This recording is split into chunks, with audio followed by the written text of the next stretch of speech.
Hello, everyone, and welcome to this presentation on how to evaluate web sources and sources from databases to see whether or not they are credible and or reliable. Now, you may be wondering, are there any sources that you can always trust? And the problem is no. There are no longer any sources that you can always trust because all sources need to be evaluated. These days, even sources that once were considered neutral or trustworthy, such as .gov sites, government sites, for instance, or newspaper websites. As we've seen in the year 2020, even government sites are partisan or have incorrect facts. So depending on the topic, even reliable sources might sensationalize what they're reporting on or report it with a slight or even a strong ideological slant. There is a media bias chart on the AdFonts Media website. If you look at this presentation online, if you download this presentation from online rather, you'll be able to see this chart more clearly. And this is from 2019, so as of this recording in 2020, this isn't terribly out of date. If you have some problem seeing that chart when you do access this lecture online, you can go to the link in this slide, and it will take you to the online interactive media bias chart from AdFonts Media, which is both updated and will allow you to fiddle around with it to figure out where a media source lands on the ideological scale. Or you can go to the Media Bias Fact Check website, which is particularly up to date for checking stories' validity. It's incredibly helpful because this particular website tells you where on the ideological scale a particular site lands, whether its sources are reliable, whether its reporting is reliable, whether it's based in fact, and so on. Now, there are various different types of sources that can mislead you, and in fact, there used to be a website called opensource.co. It's not there anymore, unfortunately, but they used the following breakdowns for the types of sources that can mislead you. One is fake news, entirely fabricated information, deceptive content, or grossly distorted actual news reports. If you go to the website beforeitsnews.com, well, for one thing, be careful of all the pop-ups, and for another, be aware that everything on that site is going to be fake news.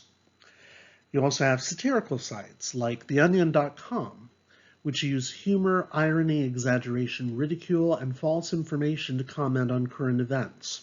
It is not meant to be taken seriously, even though there have been plenty of politicians on both sides of the aisle who have cited Onion stories as if they were real stories.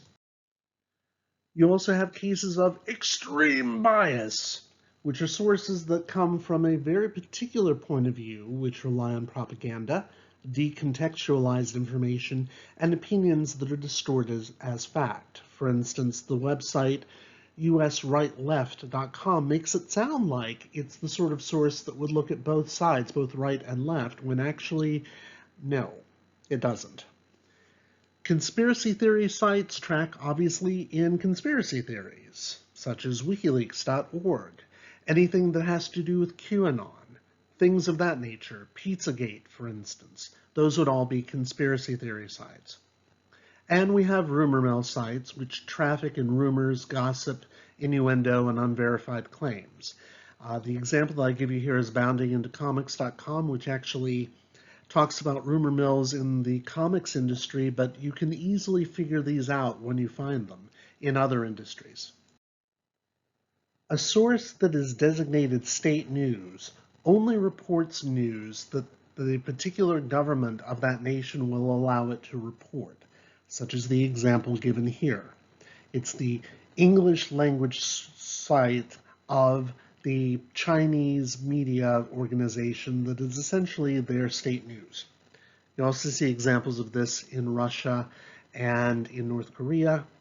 Some would argue that certain segments of Fox News fall into this for our country. We definitely have a news organization in this country called OAN, which is essentially whatever the Trump administration wants to report and only what they want to report. And you also have junk science sources.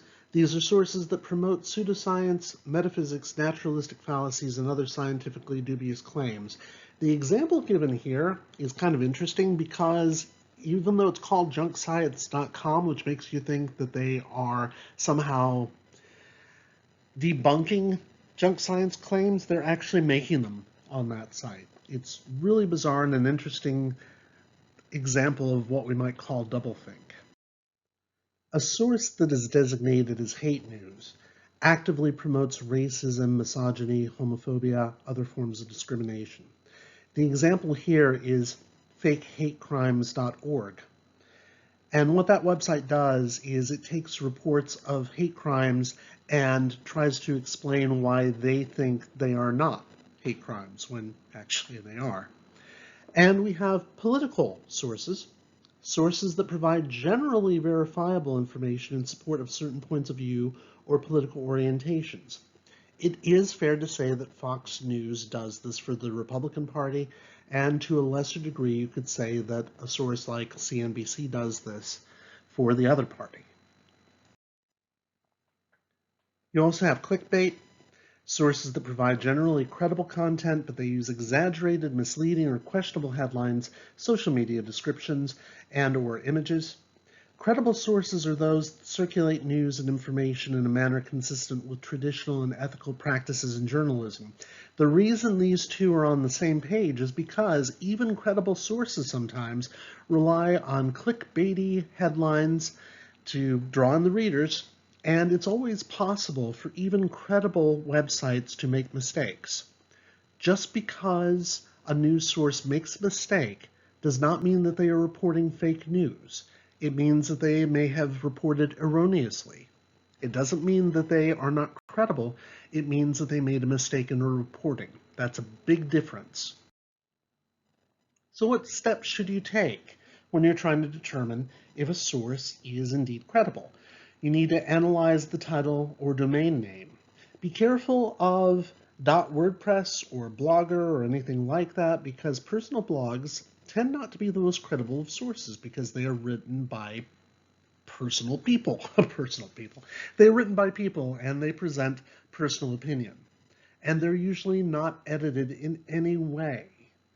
Slight variations of well-known websites such as com.com.co may signify that the website is a fake version, though be careful, because if there is an organization in Colombia, their domain marker is .co, and they're not necessarily fake news. You should analyze the About Us section of the website, if there is one. A total lack of an About Us or Contact Us may indicate an info source that is not legitimate. You should also Google the names under About Us or look them up on Wikipedia to find out background or to see if they've been reported on, such as by Snopes.com. You should check for anything online about the contributor's political affiliations. And if the site has a legal or disclaimer section, it's probably a disclosure for a satirical site, though not always. You should also look into whether or not the source mentions or links to studies or sources. And if it does, go ahead and click through that link and look up the source or study and see whether or not you think it's being accurately reflected and reported. Are officials being cited? Can you confirm their quotes elsewhere? You should use what media literacy and critical scholars call triangulation, by verifying details, facts, quotes, and so on by using at least 3 sources. Look at whether or not the quote or report given in that source is given by 2 other sources that aren't simply reposting somebody else's.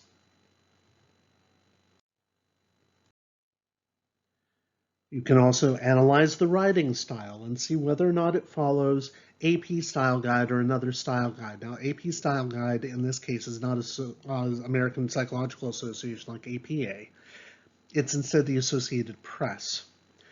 Typically, a lack of style guide may indicate an overall lack of editing or fact-checking process. You want to go for something that actually has been fact-checked. Does the writing style use all caps in headlines or in the body text? Does the headline or body of the text use words like wow, slaughter, destroy? These are often used to create emotional responses that most traditional styles of journalism try to avoid. And you should analyze the aesthetic style. As with the style guide, many fake or questionable news sites utilize very bad design. Usually this means screens that are cluttered with text, heavy-handed photoshopping, digital images, lots of ads, usually politically targeted ads, so be careful of that as well. If all of that sounds too complicated, just keep in mind the CRAP test, C-R-A-P. The C stands for currency. In other words, how recent is the information? Can you locate a date when the page or the pages was written or created or updated? Does the website appear to update automatically? Because if it does, that means that no one's actually looking at it. And based on your own topic, is it current enough for what you're trying to support? Usually going back 10, 20 years is fine, but going back further than that is not. Reliability. What kind of information is included in the website? And based on your own research, is it accurate and or complete? Is the content primarily fact or is it opinion? Is the information balanced or is it biased?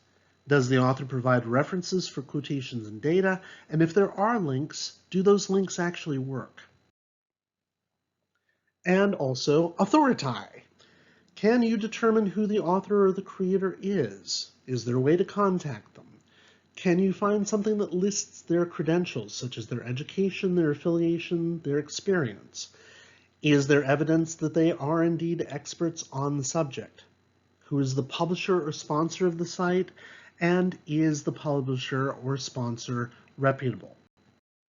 And finally, the P, or it should be PP, stands for purpose or point of view. What's the intent of the website? Are they trying to persuade you of something? Are they trying to sell you something?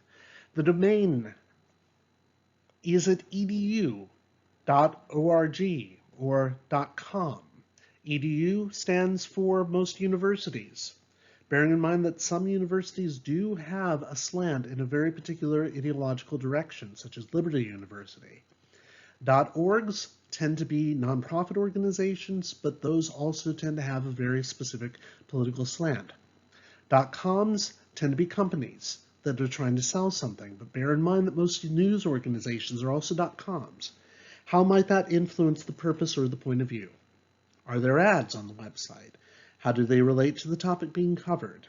If you have, for example, an article about firearms legislation, do you have an ad for ammunition right next to it? Is the author presenting fact or are they presenting opinion?